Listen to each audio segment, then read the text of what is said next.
You're listening to Points Everywhere, the podcast where busy people learn to take amazing trips for minimal out-of-pocket cost without having to devote a ton of time to the process. I'm your host, Courtney. I'm a mom, traveler, and primary care physician. I'll share the secret strategies my family uses to earn points and miles so that you and your family can travel everywhere for almost free, just like us. Welcome to Points Everywhere. Today I'll be talking about a trip that I have been planning in my mind for so many years and finally was able to take with the help of credit card points and miles. This was a trip mainly to Germany, but we did tack on a little bit of time in Paris as well. This was a family vacation, so it was with my husband and 2 children, and then we also traveled with 2 friends of ours and their daughter. We've traveled with them before and love going on adventures with these friends, and so this was just a great way to meet up and explore a new place together. In terms of flights, we ultimately decided to fly into Paris. The goal of the trip was Germany and possibly Austria. We wound up really focusing in on Germany, and we were looking to flights into Germany. We were pretty flexible with our itinerary, but we're not flexible with our dates. We wound up having to move this trip, which we had planned on taking in August, to late June. And because of that, with 2 physician work schedules, so really had a very specific dates that we needed to travel. And with points and miles, it really helps to be flexible in at least one way. So either being flexible about dates, being flexible about where you travel to, or potentially repositioning, meaning starting or winding up in an airport that isn't actually the planned ultimate destination, or being flexible about how much you spend. And sometimes you really can't be flexible with dates or locations, and so you might spend more. Or you might want to really get a good deal, be stuck with specific dates, and that's kind of where we were. So we ultimately wound up flying into Paris. We looked at a bunch of different flights in, and I found a good deal into Paris, and my friend was also able to get business class flights to Paris as well. Her route actually took them through Porto, and they did a 24-hour layover in Porto, got to explore that city, and then met us in Paris. So that's a great example, again, of being flexible, where by spending an extra day, getting to tack on Porto and adding that to their journey, they were able to get business class flights much cheaper. So cool trick. Being flexible really helps with the amount that you pay in points or cash.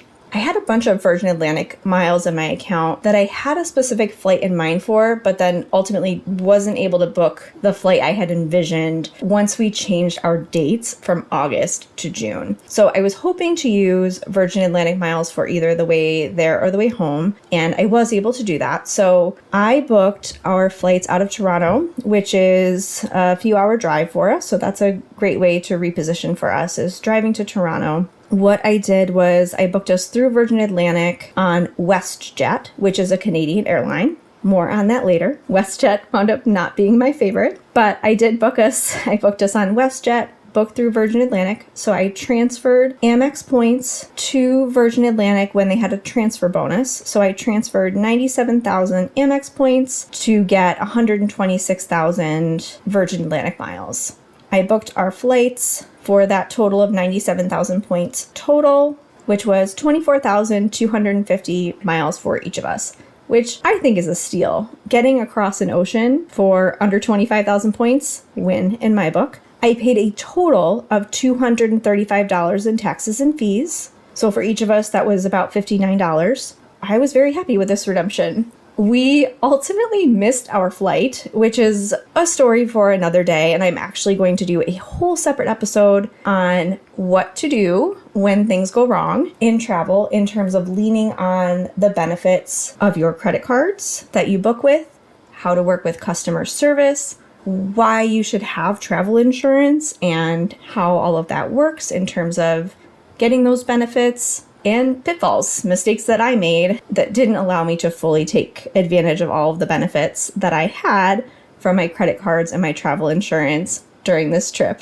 I'm not going to focus on this trip. This episode will not focus on any of that. I want to focus more on how we booked on points, how we earn points, and our itinerary. And then I'll do a whole separate episode on travel mishaps and how to handle those, because unfortunately this trip really did give me a lot of material to work with regards to that. So ultimately that WestJet flight that I booked, we did not wind up taking, but that was our plan, and so that was what I had booked for us to get there. For flights home, we wound up flying out of Frankfurt. We flew on Condor, booked through JetBlue from Frankfurt to Toronto. That initial flight that I just mentioned, the Toronto to Paris, that was with a layover in Halifax on WestJet, and then from Halifax to Paris. For the flights home, it was direct. For those Condor flights, they were 19,000 JetBlue miles each. Amex points do not transfer 1-to-1 from Amex. You get 0.8 JetBlue miles for each Amex point that you transfer. Our flights were 19,000 JetBlue miles each, or 23,750 Amex points each, which again, under 25,000 points per person to get across an ocean, I was very happy with. The taxes and fees on this were a little bit higher. I paid $640 in total, so $160 each, which is a bit higher, but for booking this relatively last minute, within 3 to 4 months out, I was very happy with this redemption. It allowed us to take this trip when we would not realistically have been taking this trip if we were booking on cash because of all the other travel that we've done over the past year or so. And we were very pleased by our experience on Condor. A few quick notes about our flight experiences. I was overall not happy with the customer service through WestJet, which I'll get more into when I talk about the mishaps on a future episode. But in general, I don't think I would ever book WestJet again. I hadn't even heard of it before I booked this flight. I consume a lot of points and miles material, and I just don't ever hear people talking about WestJet. And I truly don't know if it's just a lesser known airline or if people are avoiding it because of bad customer service, but it's definitely a budget airline, and the customer service was lacking. We ultimately wound up flying on Air France from Toronto to Paris, and we were very pleased with our experience in Air France Economy. Because all of this was booked through Virgin Atlantic, I will comment as well that we were incredibly pleased with the customer service through Virgin Atlantic. I will, in the future, look to book through Virgin Atlantic with partner airlines whenever I can. And so I have a trip coming up to New York City in a couple of months, and I'm booking those flights on Delta through Virgin Atlantic, which is another great way to use Virgin Atlantic miles. So takeaways for that: Virgin Atlantic customer service, top notch. And when you're booking through a partner, you're really more dealing with the customer service with the airline that you're booking through.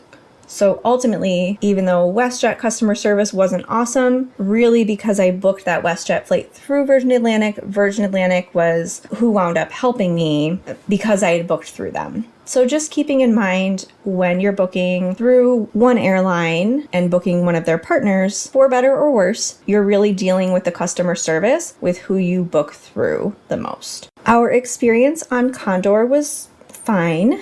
I will say this did seem a bit like more of a budget airline. We did have to pay for seat selection. I think it was 20 euros. It wasn't a ton of money, but we did have to pay to pick seats. And I did this kind of at the last minute and wasn't familiar with the European rules around this and flying with children.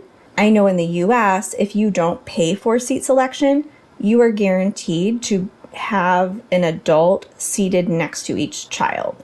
I still need to look into this, but I didn't know what the rules were in Europe, and I really just didn't want to risk not sitting with my children for a long flight. I'm just not the kind of person that would ever ask somebody to switch with me on a plane, especially when everyone else has paid for their seat selection. So I did just fork up the cash and pay for our seat selection at check-in.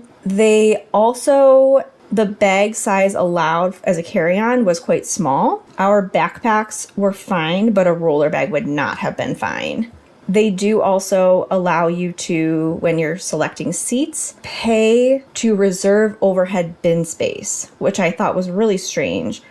but you can ultimately put things in the overhead bin even if you haven't reserved that space.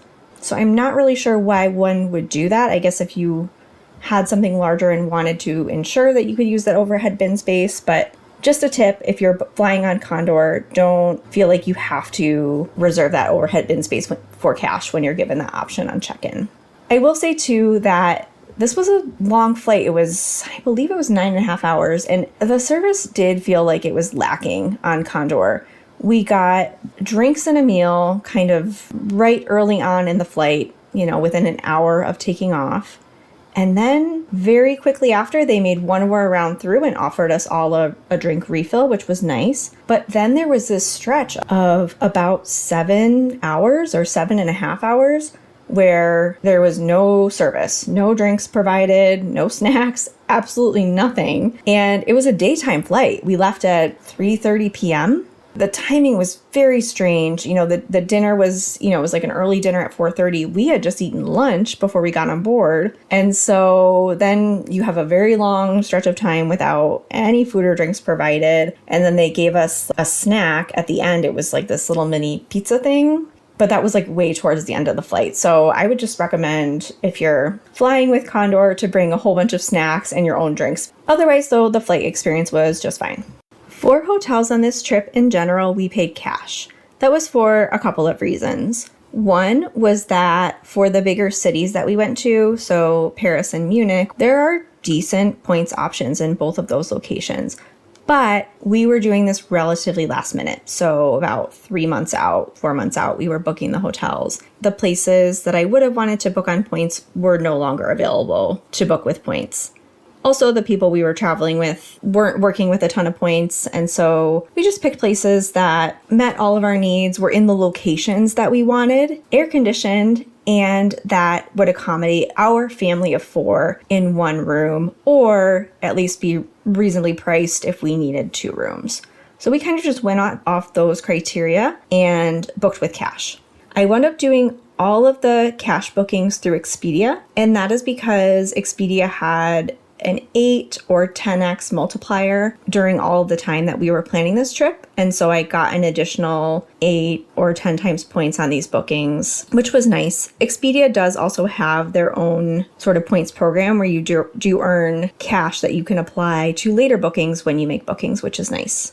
I don't, in general, love booking through portals, but I do trust Expedia in general. I've never had an issue with them. And this was a great way to get some extra points for our stays.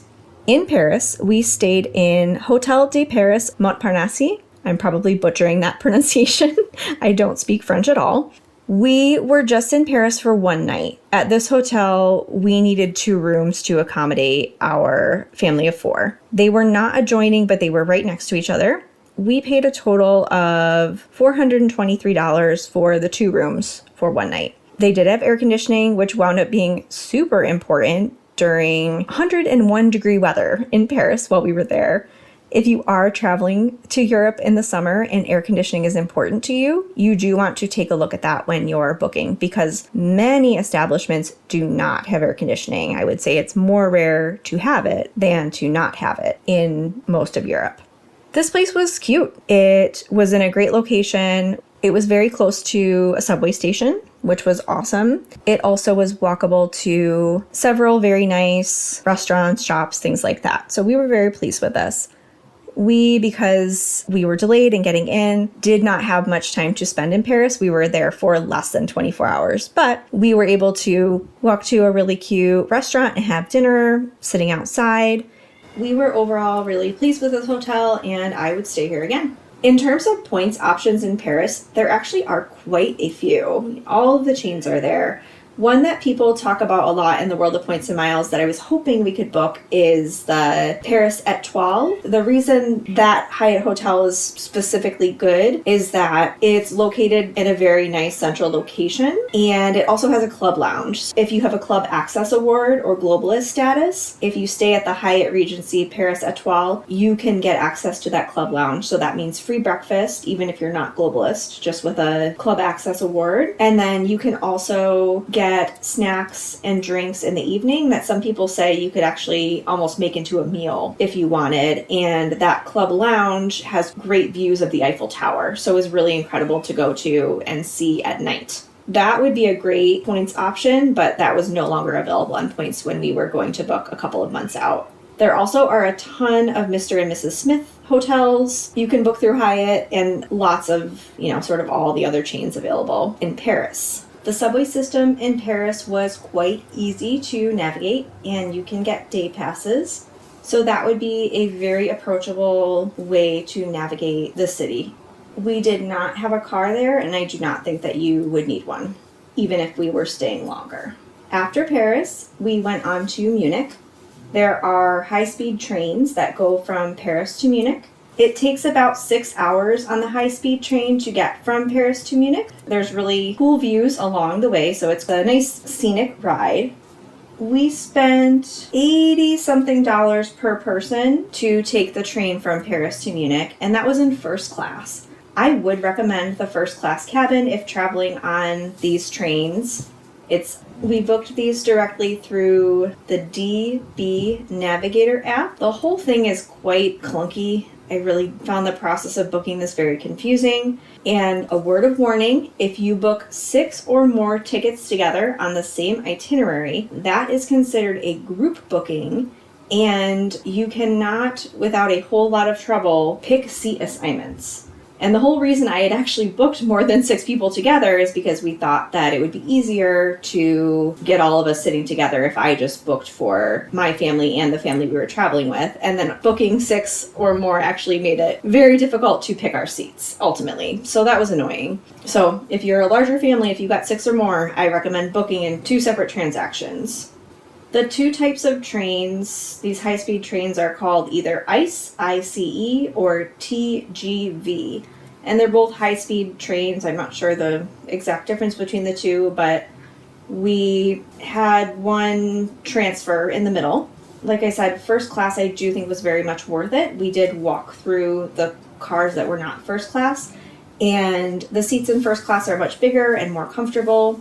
They're in rows of 2, and then they'll often have 4 seats facing each other, facing a table. So you could, play board games, you can set out food and eat. And the first class car is just much more spread out and more comfortable. And then also is located right next to the dining car. So you can pop over the dining car easily and get things to eat and drink. So I did think booking first class would be worth it for a trip like this. We then had a day in Munich. Like Paris, we were there for just one night, and so this was a pretty quick turnaround. But we really were able to maximize our time and feel like we got to see and enjoy a decent portion of Munich, even though we were there for such a short time. We did not have a car while we were in Munich. We rented a car when we were departing Munich. So Munich, again, just like Paris, a city where I really don't think a car is necessary. We mostly walked and then also relied some on Uber for transportation. If you didn't have young kids with you, it would be very easy to walk almost everywhere if you stayed centrally like we did. Everywhere we went really was technically walkable. We just had a lot of people with little legs, and we could really only get so many miles out of them in a day. And so at different times we would sort of strategically plan, we maybe walk to dinner, but then Uber back, for example. We stayed at Koos Hotel and Apartments, that's Koos. We were very happy with these accommodations. I would absolutely recommend staying there. Location was great. It was very walkable to many of the main sites, walkable to a big central square area that's a pedestrian-only zone with lots of shops and restaurants and things to do. It has air conditioning, which is really nice. It has a bar and a breakfast buffet available for an additional cost in the main lobby. We were in a 1-bedroom apartment for our family of 4. It had 1 separate bedroom that had 2 twin beds that were sort of pushed together. That had its own bathroom. And then we had sort of the main living space had another similar bed in it with 2 twin beds pushed together. and then an additional bathroom off of that that also had a washer, which was really nice. Being able to wash some clothes was awesome, especially since it had been so hot that day that we spent in Munich, and then the previous day that we had spent in Paris. It was over 100 degrees, so being able to wash a few things was really nice. We also had a little kitchenette, which we didn't use at all, but was great. So it had a mini fridge, a dishwasher, sink, some dishes, and then a little stovetop. So you could buy some groceries and cook a meal there to save money, which we didn't do, but I really was overall very pleased with these accommodations. We paid $373 for this one-bedroom hotel room. Really a steal, in my opinion. Like I said, awesome location, full kitchenette. If we go to Munich again, I may try to book something on points. There are Hyatt hotels there, but I would also very strongly consider staying here again because it was so solid. In Munich, there is an Andaz, and there are a couple of Mr. and Mrs. Smith hotels. I would absolutely look into the Andaz Munich, but again, the place we stayed was awesome, and I would totally stay there again for the apartment-style accommodations, which I don't think the Andaz has. We were able to fit quite a bit into our time in Munich, even though we weren't there long. The evening that we arrived after we got off of the train, we walked over to the Hofbräuhaus, which was definitely worth a visit. I had been to a Hofbräuhaus, one of the satellite locations in Cleveland, Ohio, and there are several of these around the US. And I kind of felt like, well, should we really go there? We've sort of been to the version in the US. We've kind of already had that experience. I can tell you that going to the actual Hofbräuhaus in Munich is completely different in terms of an experience from visiting one of the US locations. The building is very historic. It's enormous. There's incredible, authentic live music going on. There's these big wooden tables, people walking around and selling pretzels for cash while you're waiting. Then you have a traditional restaurant style where a server comes around and will give you drinks and food. There's a great menu to order from. English menus are available. Just lots of authentic German food, great German beer. The beer, you can get a regular size, but you also can get a big liter mug, which is really fun. And I recommend getting a Radler, which is beer mixed with what they call lemonade, which is really actually a lemon lime soda, sort of like Sprite, which sounds so weird, but it was delicious, refreshing, and also nice if you're with kids like I was and you're not looking to actually feel intoxicated, but you want to enjoy a big drink. We got some sausages, we got one of the big pretzels, enjoyed a whole bunch of really nice food and the music. There's also a great, huge outdoor area, which was very full when we went, but 10 out of 10, highly recommend going to Hofbräuhaus. We had quite a late dinner, so it was pretty much back to the hotel room and to bed after that. But the next morning, we went to a beer garden and spent the majority of our day there. We went to Augustiner Keller Beer House. I would also really recommend this place. It had great authentic German food, many options. English menus were available. You can make reservations for the restaurant portion, and that guarantees you a nice shady table outside. The property itself is huge, and so outside, sort of beyond the main restaurant serving area, there's this huge field of picnic tables and stations where you can go and order drinks. People just kind of mill around and socialize, and then best part, there's just this enormous wooden playground that my kids absolutely adored. Huge metal slide, really interesting playground. They spent hours and hours playing there, and the adults got to sit at a picnic table and just relax and chat. Some of us were having beer, but some weren't. Whether or not you're a beer drinker, a beer garden is a great place to just relax and hang out. We got some sparkling water. A lot of us were having that. There are great beers as well, and then there's snacks if you want that. It's a great place to just kind of hang.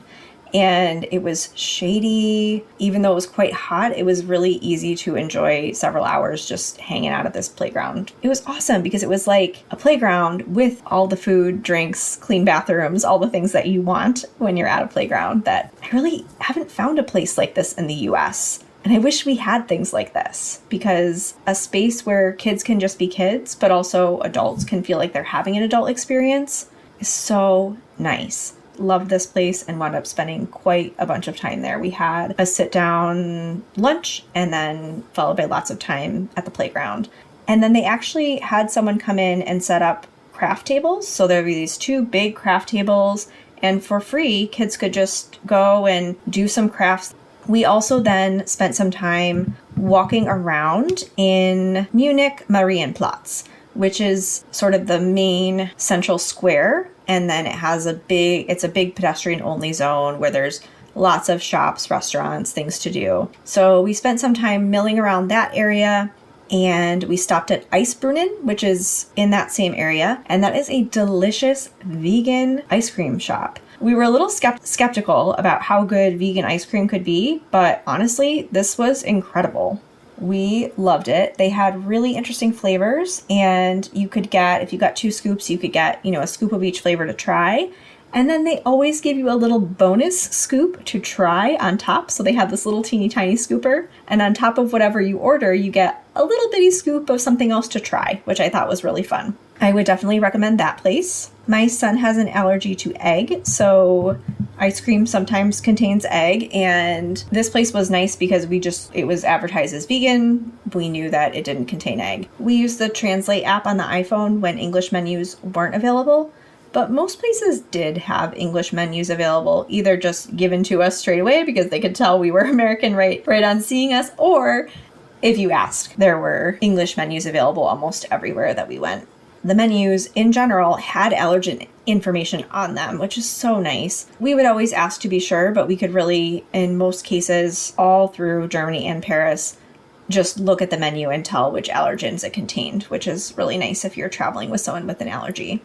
We also checked out Rathaus Glockenspiel, which is right in that main central area I was describing. And this is a really famous building, and then it has a Kuchenclock that at noon every day, there's sort of this big cuckoo clock display that you can see. We were having so much fun at the beer garden that we did not venture out and go to see this at noon, but I've heard it's really cool, and if we find ourselves back in Munich, then we will make sure we see this. We also checked out a church, Frauenkirche, which is Cathedral of Our Dear Lady, and it's the famous Devil's Footprint Church. The story goes that back in the 15th century, the architect who made this made a pact with the devil in order to be able to fund the building, on the condition that the building not have any windows. On completion, the devil stepped into the church and saw that it did not contain any windows, then stepped further in. And once you get further into the church, you can actually start to see that there are, in fact, windows. They're kind of off to the sides, and you can't see the windows until you really get into the building all the way. And so the devil, in anger, stomped his foot on the ground and made this footprint in the floor of the church. So you can walk up to this, the footprint is still there, and take a picture with your foot in it, which is kind of fun. The kids really liked this story. And it is a very striking building because it's really interesting. It is, when you walk in, you can't see any windows. And then as you enter the building further, you can see the first set of stained glass windows on each side. And then as you walk through, it sort of gradually reveals each of the stained glass windows. So it was a fun place to explore and check out before we headed on to Füssen. We then rented cars and drove on to Füssen. Füssen is where things really started to get awesome on our trip, because this is more of a small city or a town and really felt like just authentic Germany. We had so much fun once we got to these locations. It also was when our trip slowed down a bit and we stayed in Füssen for 3 nights. After an overnight flight, 1 night in Paris, long train ride, 1 night in Munich, drive to Füssen, we were definitely ready to settle down for a little bit. Füssen is delightful. It looks like a storybook. It's all these really quaint little buildings, lots of cobblestone streets, several pedestrian-only streets that are cobblestone, lined with lots of restaurants and shops. All the restaurants had outdoor seating, and you could sit right out on that cobblestone street. And it was just so fun to just walk through that main pedestrian area, which was right around the corner from our hotel. And we had a lot of fun while we were in Füssen just doing that, just walking, checking out the different shops, finding places to eat and get treats. It really was delightful. In Füssen, we stayed at Hotel Schlosskron, and we loved it. This was a great hotel. It was air conditioned. It had rooms that slept 4, which again, trickier to find in Europe, but they did have several. This was more of just a regular double room, sort of like a US hotel room, a 2-queen room. The difference was that it was 2 twin beds pushed together and then another 2 twin beds pushed together, which is fairly common in European hotels, and nice, honestly, if with kids, to have them each in their own little twin bed, even though they're next to each other, is a lot easier in terms of sharing purposes versus having one big bed. It had 1 bathroom, which was really pretty spacious, but the toilet was in a separate room with its own sink, which is really nice with a family if you've got multiple people getting ready in the morning. The main bathroom, the part with the shower and the bigger sink and vanity, that had a glass door, like a see-through glass door, which was not ideal in terms of privacy if you have a family and kids are getting older and want privacy. So that was my one main negative note about this hotel, but we made it work just fine. This hotel had a spa, which looked very nice, but we did not take advantage of. It had a little playroom for kids, which was really nice, mainly geared towards smaller children. And the breakfast buffet was so good. This was included in the cost of the stay, and it was a huge breakfast buffet. Really nice coffee machine that made espresso drinks, tons of juices, a big spread of meats and cheeses and rolls.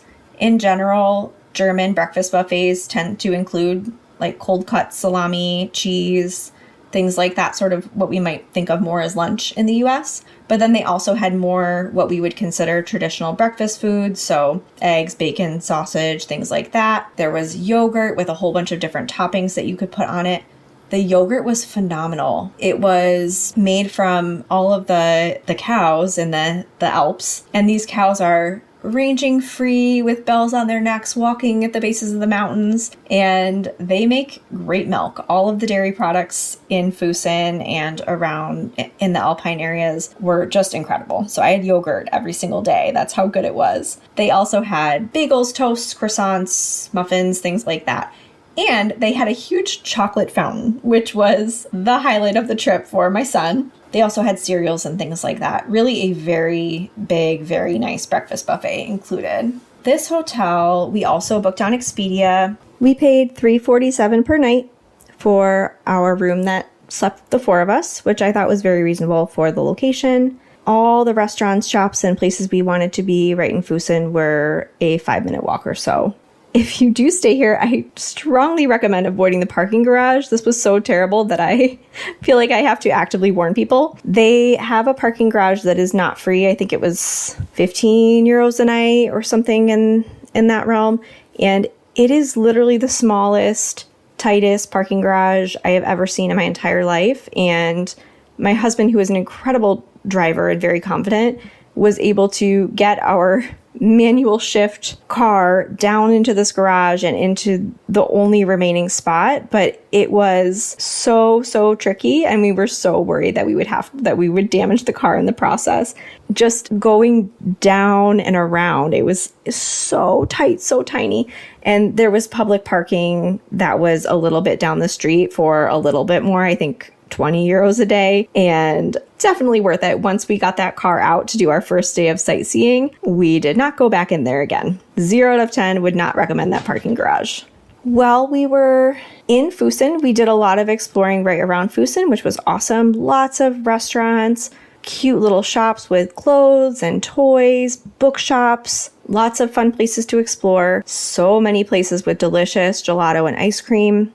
There was a place that had something called a snowball treat, which is basically pieces of dough that are sort of wrapped up into a ball. Then the whole thing is fried, and then sort of like a fried dough, but it's crunchy. It almost has cannoli shell vibes, but it's in a big ball. And then it's covered in powdered sugar and other toppings. Super messy to eat, really delicious. I'll put a link to that place in my show notes because I can't think of the name of the place right off the bat. We, in Füssen, ate at a place called Beam Olivenbauer, which was our favorite place to eat through that trip. It was in this really funky old building with lots of character. They had their own house beer and their own house spirits that they made, which were all very delicious. Excellent food, really fun atmosphere, family friendly. We felt totally comfortable with our kids in there. The kids were welcomed. Would absolutely recommend that place, and it was walkable from our hotel as well. We also did 2 castle tours. One was Neuschwanstein. This was incredible. It's quite close to Füssen, 10 or so minute drive. This is just a super picturesque castle out in the Alps, absolutely stunning. This is what the Disney castle is said to have been based off of, the Disney Cinderella castle. And you can see why when you look at it. It is absolutely stunning. When you go, you do have to be prepared to walk. There's parking at a town right at the base of the mountain that the castle is on. And then you can either walk the entire way, which I believe is about a mile uphill, or you can take a shuttle or horse-drawn carriage. We opted for the shuttle because we had lots of little legs with us, and I am glad that we did that. You have to arrive quite early. I think we arrived 2 hours early before our tour time because you have to wait for the shuttle, take the shuttle up, and then once you get up there, there are things to do. So when you're outside the castle, you can go on a short walk to a bridge, and then from the bridge, you get a really gorgeous view of the castle from a bit of a ways. So you can get a great photo of the castle and kind of appreciate it from that vantage point. Definitely worth walking over there. The bridge was very crowded, so many of us just kind of stepped onto the bridge, took a look, took our photos, and then got off. My husband and my son braved the way. They went across the whole bridge, and then they went on a little tiny hike after that. So there's a little nature trail at the other end of the bridge that they really enjoyed. The walk, even if you take the shuttle, is decent. Like, you're still, from the point the shuttle drops you, it's right by that bridge. You can walk and do the bridge. And then you walk uphill a bit more. It probably took our group 20 minutes with little ones. It's not an easy walk. So, for people with mobility issues, this would be a challenging visit. But, absolutely worth it if you can get there. At the top, once you get to the castle itself, there is a big food stand with ice cream and sausages and burgers, simple food that you can grab. There also is a nice little overlook that you can go on and get a picture of the family with the castle behind you, which is really nice. The tour itself was awesome. We weren't able to take photos on the tour. The castle itself is just very grand. Learning about King Ludwig was very interesting. Essentially, he was the king of Bavaria, and he bankrupted Bavaria, building these super opulent castles. He built several of them, and Neuschwanstein was the most grand. It actually wasn't all completed, so you tour sort of the portions that are complete, but there's actually a lot of the castle that never got finished prior to his death. We learned quite a bit about him, very interesting character, and quite a bit of mystery surrounding his death. If you love a good mystery, this castle was definitely worth a visit. We had a lot of fun there. There is another castle very close to Neuschwanstein. We skipped that one, but I hear it is amazing. We just, with little kids, really didn't feel like we had more than one castle tour in us for the day. And I'm glad we planned it that way because my son, my 6-year-old, was quite whiny and tired by the end of this. It was hot in the castles. We were in Germany during a heat wave. There were fans and things like that, but obviously no AC in an old castle, and it definitely got stuffy during the tour. But overall, totally doable with kids. On another one of our days in Füssen, we toured Linderhof Palace, which is another of King Ludwig's castles. This is a smaller castle, but has some really incredible grounds with water features, a fountain, and then also a grotto, which he made, which is this completely artificial man-made cave that looks like a real cave, and then has this lake inside of it and these lights that create a rainbow. This really opulent looking boat that he used to apparently sit in and have his servants paddle him around this artificial lake in this grotto in.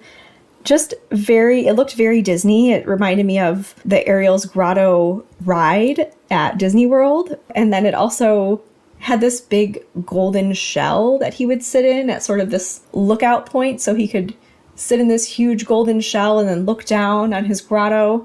Definitely a character, the person that built this, King Ludwig. If you do go to Linderhof, I highly recommend touring both the grotto and the palace. There are 2 separate tours that you book. I recommend arriving quite early. We really, when we booked the tour, did not get guidance on needing to arrive early, but when you get there, you park, and then it's a decent walk, probably a 15-20 minute walk to the grotto, and then a little bit further from there to the palace. It's a nice paved paths, and it was shady for most of it, but it was very hot, and we weren't really expecting to walk that much. So bring snacks, bring water, come prepared for this one if you've got kids with you especially. We had some time in between the palace tour and the grotto tour. And during that time, you really can walk around these just enormous gardens with fountains, water features. It's all very beautiful, and we did really enjoy it. The palace tour itself was also definitely worth it, but the grotto, I would say, was the highlight of this one. Linderhof was a bit more of a drive from Füssen, and the drive actually takes you into Austria for a portion of it. The portion of Austria that you see, I mean, it's just incredible. It's all in the Alps, mountains all around. Just the whole drive from Füssen to Linderhof was kind of an event in itself, just in terms of the incredible views. We went by this just super blue, majestic, serene mountain lake. It was like, think Jamaica blue water, but also surrounded by the Alps. Just incredible. We really enjoyed the views on this trip. If you have people that get motion sick, it definitely is a very, very windy drive. So keep that in mind. We also stopped on the way to Linderhof at Antique Römer Villa, which is some Roman ancient ruins that are in Germany. And this is free to access. The ruins themselves are inside of a building to protect them, and you can walk in and view the ruins, which was really neat and an easy thing to stop and do on the way to Linderhof. There was also right by the Roman ruins, essentially in the same parking lot, this summer toboggan track that looked very cool. We opted not to do this, but you basically can ride down this big toboggan run even in the summer, and it looks really cool. There were people parasailing there, and that looked amazing. That wasn't really the speed of trip that we had signed up for this time, but that looked incredible. And the bike paths. It was killing me to not be able to ride my bike on this trip. Bike paths were completely separate from the road, like separated by many, many feet of grass, and then a whole separate paved bike path all through Bavaria. I want to go back and do a biking trip when my kids are a bit older, or without my kids in the future. So if you're into cycling, Füssen and the surrounding areas look just top-notch in terms of biking. Those were our main adventures in Füssen. Füssen was, again, incredible, somewhere I absolutely will visit again. I've totally fallen in love with this place. We were sad to leave, but also very excited to go on to our next destination, which is Rüdesheim. Rüdesheim is on the Rhine River, and there are many little towns that line the Rhine River, and Rüdesheim is one of the lesser known ones, but we knew about it because my husband went on a trip to Germany during high school. He took German as his language, and we have an incredible German teacher at our little tiny hometown high school, and she led German trips every couple of years, and their trip included Füssen, which is one of the main reasons we wanted to stay there, and then also Rüdesheim, which is one of these just adorable, quaint little Rhine towns. There are several along the Rhine. I'm sure they're all amazing, but Rüdesheim specifically was just darling. On this gorgeous river, lining the river, it sort of slopes up into hills, and it's all vineyards. So you're just seeing lots and lots of grapes and these big rolling hills beyond the river. There are also then castles dotting the whole length of the river. There are just so many castles, big and small, in various stages of, some are ruined, some are restored, and you can tour them. Really incredible to just be able to see all these castles through the Rhine. Back from the river, there's lots of just adorable, quaint streets. Just a really friendly, delightful, walker-friendly city. I wouldn't even call it a city, town. I have been wanting to visit Rüdesheim since I was 16 years old, and it absolutely lived up to the expectations I had built up in my head. My husband, after he went on this trip, we were dating all the way back in high school, and so he came back from this trip and was talking all about Germany and how incredible it was, and he specifically said, Rüdesheim is so beautiful, it's this adorable, quaint German town, it's on the Rhine River, and I want to take you there someday, and you will love it. So since then, I've just always dreamed of going to this magical place called Rudesheim, and I've enjoyed Riesling wine. They make ice wine with the Riesling grapes, which is a very sweet sort of wine. And then they also make dry and sweet versions of Riesling wine. And this is my favorite type of wine. And when it's from Germany on the Rhine, that's when, to me, it tastes the absolute best. I was so excited to visit this area, and it really was. It was just so beautiful. We spent 2 nights in Rudesheim. We stayed at a small inn. It was called Weinhotel des Riesling zum Grünenkranz. I would definitely recommend this place. It did not have AC, but it was very breezy. There were big windows that you could open. It was okay without AC. The heat wave had also broken by the time we got there, so it was in the 80s, not over 100. We had a big family room that was incredible. So it had a separate bedroom with 2 totally separate twin beds, so my kids each had their own little space. Bathroom, big main room with a sitting area with a sectional couch, a queen bed, and then it had a balcony, which was really nice in terms of going out at night and keeping cool. I always love with kids when you have a separate bedroom where you can put them to bed, close the door, and then exist in the separate area without just sitting in the dark and waiting for them to fall asleep. So I did really like this hotel.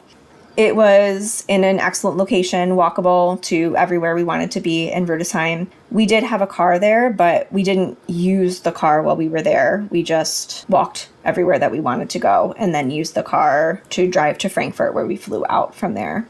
So you could absolutely, in Rudesheim, be without a vehicle. This hotel was the most affordable of our hotels and honestly one of my favorites. It was so quaint and adorable. And we only paid $217 a night for this. And it was really like a huge suite with a balcony. So amazing. And it turned out, we did this completely by accident, but it turned out that that was the exact hotel that my husband had stayed in when he was on his high school German trip in Rudesheim. And my sister, who also 10 years after him went on the same trip to Germany with the same teacher, had stayed in that hotel as well and in the same room. I sent my sister a picture of the hotel and said, look at this adorable place we're staying. And she said, oh my gosh, that's where I stayed when I was there. And so I sent her a picture of my daughter on the balcony. And she said, oh my gosh, we stayed in the exact same room. And she sent me a picture of her sitting on that exact same balcony when she was 16. And so that was a very cool moment by chance that we wound up at that exact same place. And I, again, would really recommend that hotel. They also have quite a few wines for sale right in the hotel lobby area. And they have a wine that the label has their hotel name on it. And they sell that at a discount. So I think it was only 10 euros for a really, really nice bottle of Riesling. We did do a river cruise, which I would definitely recommend. We did what's called the castle tour. So it left from right at sort of one of the main ports on the river in Rudesheim. It was about an hour and a half in total. And so it went down the river. You got to see several castles along the way. They did some narration with information about the castles. The boat is advertised as having a cafe. The menu that was online and what was actually there were pretty different. So we thought we'd sort of have access to a full breakfast, and it was really more limited than that. It was like 2 kinds of cake, ice cream, and coffee and juice and things like that, which was a little disappointing, but it was fine. My kids were okay to have cake for breakfast, as it turns out. They didn't mind that too much. Just if you do take this tour, know that there is the cafe on the boat, but the options are relatively limited. But this was stunning. Would highly recommend taking this tour. There were options online through Viator and Get Your Guide for these river cruises. That was absolutely not necessary. You can just walk right up to the port, buy tickets, and walk onto the boat. So we were a little confused about the online ordering direct from the site that does these tours. The site was a little clunky, so we just showed up a little early, planning to get our tickets then, and you could absolutely do that. And you definitely don't need any separate kind of guide or tour for this because the narration is done right over the loudspeaker on the boat. So it's relatively inexpensive. Would definitely recommend this.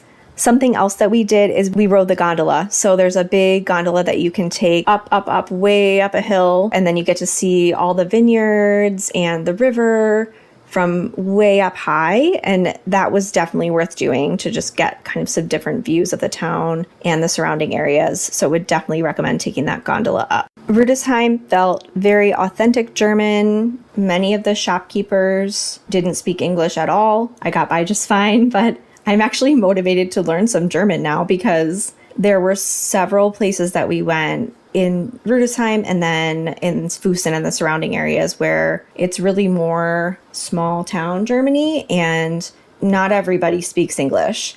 It would be nice. There were situations where I had to, use my phone, Google how to say a word and ask for what I needed. And that was fine to get by, but I definitely totally fell in love with Germany this trip. And I want to learn a little bit of German so that I'm able to function a little better when I go back to these areas. You absolutely could go to Germany without knowing German and then just get by with the Translate app and things like that. But my husband does know German, and that was very helpful to have, especially when dealing with a food allergy and wanting to be able to communicate whether or not something contained egg. Definitely you could get by without German, but knowing German would make a trip to Germany much more comfortable, just knowing some really basic phrases. I fell in love with Germany on this trip. I had been looking forward to going here for a lot of my life at this point, and it totally lived up to the hype. I enjoyed Fussen, the surrounding areas, and Rudesheim the most. Munich was great, but I really enjoyed the smaller towns more.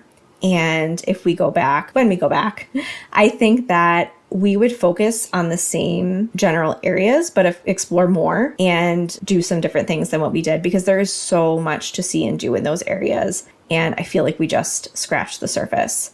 When we go back, I think what I would do is fly right into Munich and then not really spend any time there and just zip down to Fussen and the surrounding areas. There's also a little town called Oberammergau in that same area that is apparently stunning, super quaint and beautiful, quintessential storybook Germany. So I would love to visit there. And there were several things around Fussen that we didn't get to do. There's a mountain in Austria called Zugspitze, which is relatively close, I think about an hour and a half from Fussen, that we had planned on doing this trip. And ultimately, that just would have been way too much for our group with young children. We were very glad that we didn't try to smash that in, but that would have been a really cool experience and something we'd like to do next time. So there you can ride this super high gondola up to Zugspitze, which is this mountain.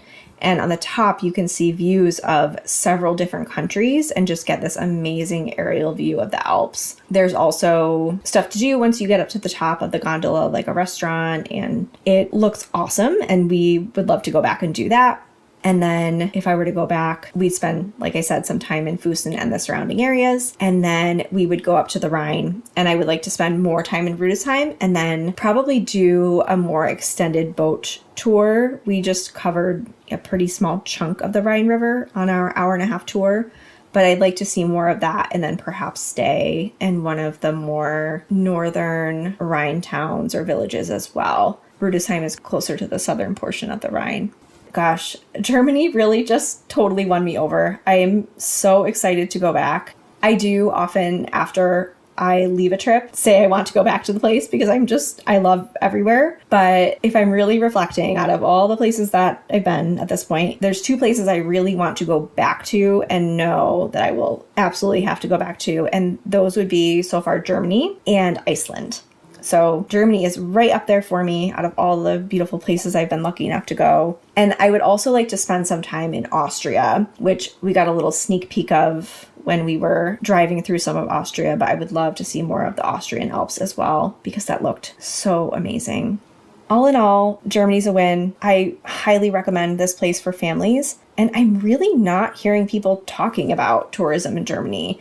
I think a lot of the stuff that we did was really kind of more off the beaten path. When people think Germany, if they're even thinking about going to Germany at all, people are thinking about Berlin and kind of more city stuff. Hopefully this plants a seed for potentially a trip that you could take if you're as enchanted by Germany as I am. Check out my Instagram. I've got some pictures and videos in my stories that hopefully give you a sneak peek of what I'm talking about and help you understand just how stunning this place is. I hope that you enjoyed hearing about this trip. I certainly had such a great time taking it and an awesome time reliving it for this podcast. I'll see you next time on Points Everywhere. Thanks for joining me on Points Everywhere. For more Points and Miles secrets, follow me on Instagram at Points Everywhere. For referral links to my favorite cards, check out pointseverywhere.com. If you're enjoying this podcast, I would love it if you could take a minute to leave me some stars and a review. See you next time.